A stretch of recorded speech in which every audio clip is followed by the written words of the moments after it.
नमस्कार, जय हिंद, जय भारत, वंदे मातरम, भारत माता की। साथियों, मैं हाजिर हूँ आपके साथ में नई अपडेट लेके। आज की अपडेट है, आज हम बात करेंगे, जैसा कि बात करेंगे तीन बातों पे रक्षा मंत्रालय ने पहला जवाब दिया और ओआरपी संघर्ष बन गया चुनावी मुद्दा और सरकार के पास है कई मौके। तो हम इन तीन मुद्दों पर चर्चा करेंगे। तो पहला मुद्दा जो है, रक्षा मंत्रालय ने दिया पहला जवाब। आप जानते हैं भूतपूर्व सैनिकों द्वारा जो है सरकार को ज्ञापन सौंपे गए हैं, वो चाहे कलेक्ट्रेट परिसर के माध्यम से हो, चाहे अपने माननीय सांसद के महोदय के माध्यम से, चाहे अपने तहसीलदार महोदय के माध्यम से। तो जो ज्ञापन सौंपे गए वो माननीय रक्षा मंत्री, हमारे प्रधानमंत्री और हमारे राष्ट्रपति जी को। अब उसका जवाब का इंतजार है। जवाब के लिए आप कुछ ऐसे जवाब आए हैं, जैसे माननीय सांसद के द्वारा जो ज्ञापन दिए गए थे और उनके द्वारा जो लेटर भेजा गया, उसका जवाब दिया गया कि भाई रक्षा मंत्रालय से कि आपकी वहाँ पे जो ओआरपी की इस मैटर पे जांच हो रही है। और लेकिन ये क्या है, लगा लिपटा सा जवाब है कि जांच हो रही है और इस पे क्या प्रतिक्रिया। लेकिन साथ ही अभी एक पहला ऐसा जवाब आया है, जो जवाब जो है पीसीडीए के थ्रू आया है। संगठन फेडरेशन ऑफ वेटरन्स एसोसिएशन के महासचिव नलिन तलवार जी ने ये बताया है। पत्रकारों से वार्ता के दौरान बताया गया कि जो ज्ञापन आया है, वो ज्ञापन सौंपा गया, वो मिनिस्ट्री ऑफ डिफेंस को, रक्षा मंत्रालय को चाहिए कि ज्ञापन जिसके द्वारा गया उसको जवाब देना। लेकिन वो जवाब कैसे दे रहे हैं, जैसे सीपी ग्राम के थ्रू आप कंप्लेंट करते हैं या कोई ग्रीवेंस डालते हैं, तो उसका जवाब आपको एग्जैक्ट डिपार्टमेंट को जो है मिनिस्ट्री ऑफ डिफेंस या जिस मंत्रालय को आप कोट करते हैं, उसके द्वारा जिसको आप रेफरेंस देते हैं, उसका जवाब फिर वहां आपके वो खुद देता है। तो उस तरह से इसमें किया गया, ये कोई ग्रीवेंस की तरह कि आपकी कंप्लेंट गई, आप कंप्लेंट जो है फॉरवर्ड किए एग्जैक्ट डिपार्टमेंट को, एग्जैक्ट डिपार्टमेंट आपको जवाब दे रहा है। तो ये सीडीए को जवाब दे रहा है। इस तरह से मतलब ये माने जो नलिन तलवार जी हैं, उनके द्वारा उनका ये कहना है कि ये जो है पल्ला झाड़ना, एक तरह से जो कहा जा सकता है कि पीछा छुड़ाने वाली बात है कि आपने है जो सीडीए की तरफ जो है रुक करके और सीडीए से जवाब दिलाया, सीडीए को आपने लेटर किया और सीडीए जवाब दे रहा है। तो ये लगा लिपटा सा जवाब है। ये उसकी घोर निंदा करते हुए जो है उन्होंने पत्रकारों से वार्ता करते हुए कहा कि हम इसकी घोर निंदा करते हैं कि आपको जवाब हमें देना चाहिए। लेटर हम लिख रहे हैं, लेटर फेडरेशन लिख रहा है, लेटर सबका सैनिक संघर्ष कमेटी की तरफ से लिखा है, लेटर कोई भी संगठन लिख रहा है, तो जवाब उसको देना चाहिए। डायरेक्ट जवाब होना चाहिए, ना कि ये कोई ग्रीवेंस जा रहा है, उस ग्रीवेंस के तौर पे आपको एग्जैक्ट डिपार्टमेंट को शो करके एग्जैक्ट डिपार्टमेंट आपको जो है रिप्लाई करेगा। ठीक है, तो विसंगतियां मंत्रालय से पैदा हुई हैं, विसंगतियां सीडीए से पैदा नहीं हुई हैं। तो इसका जवाब यहाँ से अब आगे बात करते हैं हम, और इस पे जो है हम अगला मुद्दा हम बात करते हैं। ओआरपी संघर्ष बन गया चुनावी मुद्दा। कैसे बन गया चुनावी मुद्दा, इस पे हम बात करेंगे। तो ओआरपी चुनावी मुद्दा इस तरह से बनता रहा जा रहा। आप जानते हैं कि 2024 में चुनाव होने वाला है। तो चुनाव को देखते हुए कांग्रेस ने जो है ओआरपी को अपना पहला एजेंडा बना दिया है। जो आपने भारत जोड़ो यात्रा राहुल गांधी जी के द्वारा चलाई गई, उसमें आपने देखा होगा कि बहुत से लोगों द्वारा, जो बहुत से संगठनों से उन्होंने मुलाकात किया और बहुत संगठनों का उनका सपोर्ट मिला। भूतपूर्व सैनिक संगठन जो है सपोर्ट मिला और उनको हवाला दिया कि ओआरपी का हम जो है इलाज करेंगे।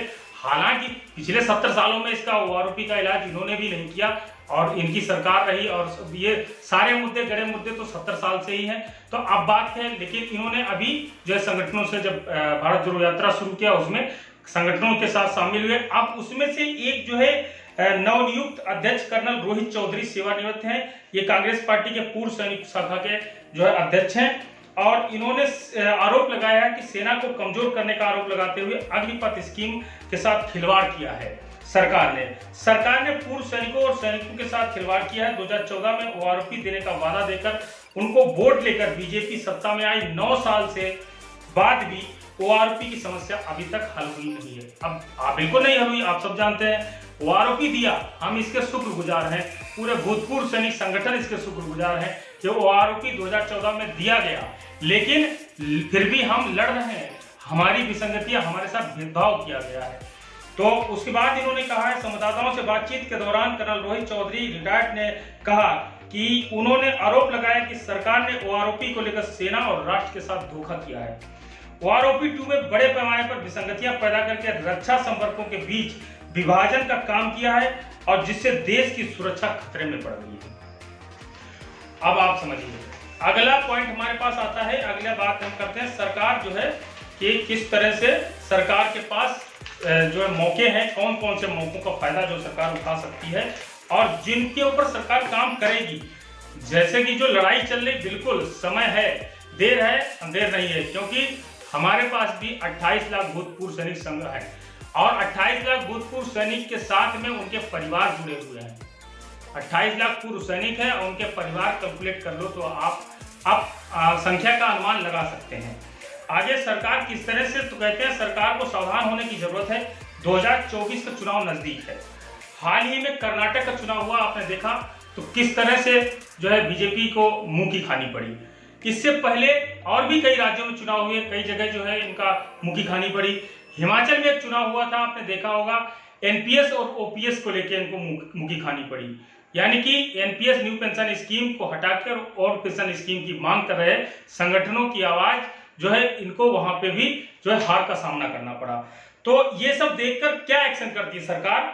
सरकार के पास मौके हैं। क्या मौके हैं, उन पे बात करेंगे हम। 3 मौकों की बात करेंगे।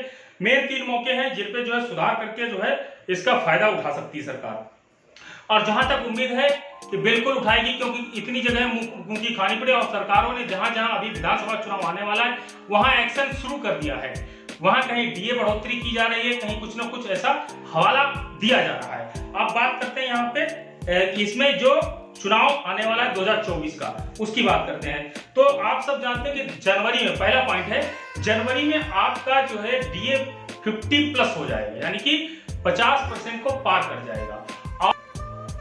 पहले आई हुई रिपोर्टों के मुताबिक ये कहा गया कि 50% की जो आपकी डीए जैसे ही पार करता है तो आपका डीए जो है आपकी बेसिक के साथ 50% डीए को मर्ज कर दिया जाएगा और 5% डीए के साथ में पेंशन इंक्रीज करके और इसका फायदा दिया जा सकता है। तो ये जनवरी में मुमकिन है, ये भी सरकार इस पे काम कर सकती है, ये भी एक बहुत बड़ा मौका है। जुलाई में ORP 3 का गठन होने वाला है। तो आप सभी को पता है कि 2019 में आपका ORP 2 का गठन हुआ और 2024 में जुलाई में ORP 3 का गठन होने वाला है। तो इसका भी बेनिफिट उठा के ORP 2 और ORP 1 में आई विसंगतियों को दूर करके ORP 3 में लागू करके और इसका भी फायदा सरकार उठा सकती है। ये भी एक अपॉर्चुनिटी है और इस पे भी जहां तक उम्मीद है सरकार काम कर रही है। अगला पॉइंट है, तीसरा पॉइंट है, 2026 में 8 पे कमीशन बात आई थी रिपोर्ट सबमिट करने की। 2026 में 8 पे कमीशन का होना है, जो कि 10 साल में होता है। लेकिन एक रिपोर्ट के मुताबिक 10 साल में पे कमीशन न करके महंगाई के मुताबिक, महंगाई के अनुसार, महंगाई को देखते हुए सरकार फिटमेंट फैक्टर लागू कर सकती है। और फिटमेंट फैक्टर इस ORP की सबसे बड़ी जड़ है, इन विसंगतियों की सबसे बड़ी जड़ है फिटमेंट फैक्टर। अगर फिटमेंट फैक्टर सही कर दिया जाए तो बहुत सी चीजें सुधर सकती हैं। तो इस पे भी सरकार के पास ये एक और मुद्दा है जिस पे सरकार काम कर सकती है और फिटमेंट फैक्टर लागू करके और ORP में आई विसंगतियों का सुधार कर सकती है, और जिससे नाराज भूतपूर्व सैनिक जो लड़ाई लगातार लड़ रहे हैं, जो संघर्ष कर रहे हैं, जंतर मंतर पे धरना दे रहे हैं, उनकी विसंगतियों को दूर करके उनकी नाराजगी दूर कर सकती है। ये मौके सरकार के पास है, सरकार इनका फायदा जरूर उठाएगी और इन मुद्दों का निशाना विपक्ष बना चुका है। विपक्ष अपने मेमोरेंडम में इन मुद्दों को शामिल करेगा और अगर इन मुद्दों के ऊपर हल नहीं किया जाता, इन मुद्दों के ऊपर ध्यान नहीं देती सरकार, तो इन मुद्दों को विपक्ष भी अपने मेमोरेंडम में शामिल कर चुका है। और जैसा कि आपने पीछे कर्नल रोहित चौधरी द्वारा दिए हुए बयान से आप समझ सकते हैं। और आगे कहते हैं कई और जैसा कि आप जानते हैं कई राज्यों में सरकार धोखा खा चुकी है, तो इन पर जरूर काम करेगी। और आप भी अपना कमेंट में सुझाव दें और वीडियो को शेयर जरूर करें। धन्यवाद। जय हिंद, जय भारत, वंदे मातरम, भारत माता की जय। नमस्कार साथियों, मिलते हैं नेक्स्ट वीडियो में।